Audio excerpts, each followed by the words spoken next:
n का power 0 बराबर 1 कैसे होता है। ठीक है, अब घात घातांक का नियम आप लोग जानते होंगे।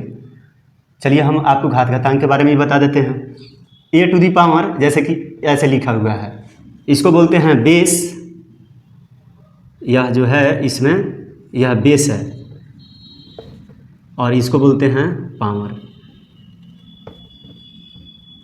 ठीक है, ये बेस है और ये है पावर।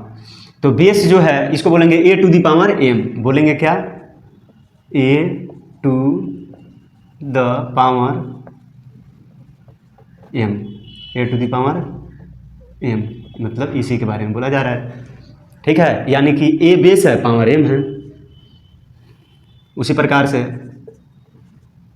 इसको 7q बोलते हैं, 7q मतलब 2 को स्क्वायर बोलते हैं, 3 को क्यूब बोलते हैं।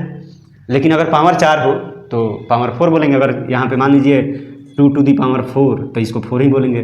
7 टू दी पावर 3 भी बोल सकते हैं, लेकिन 7q बोलते हैं, 7q। 2 टू दी पावर 4 बोलेंगे। तो इसमें ये सभी 3 पावर है, इसका 4 पावर है। ठीक है, तो उसी प्रकार से अगर किसी चीज़ का जैसे a to the power m और फिर a to the power n हो, दोनों गुना में हो, बेस समान है, पावर अलग अलग है, पावर को जोड़ लेंगे a to the power m plus n। अगर बेस समान है अब भागा में हो तो इसको क्या कर लेते हैं, पावर को घटा लेते हैं। इसको हम ऐसे भी लिखते हैं a to the power m भागा a to the power n, तो a to the power m minus n हो गया, मतलब पावर को घटा लेंगे। उसी प्रकार से यहाँ पर है n टू दी पावर 0, तो क्या हम लिख सकते हैं n टू दी पावर कुछ भी, यहाँ बराबर से बराबर में घटा दीजिए कुछ भी, तो हम क्या लिख लेते हैं n to the power x minus x। x में से x जाएगा 0 हो जाएगा, चाहे 1 में से 1 जाएगा 0 हो जाएगा, हमें तो लिख ही सकते हैं ना। तो x माइनस x कर दिए।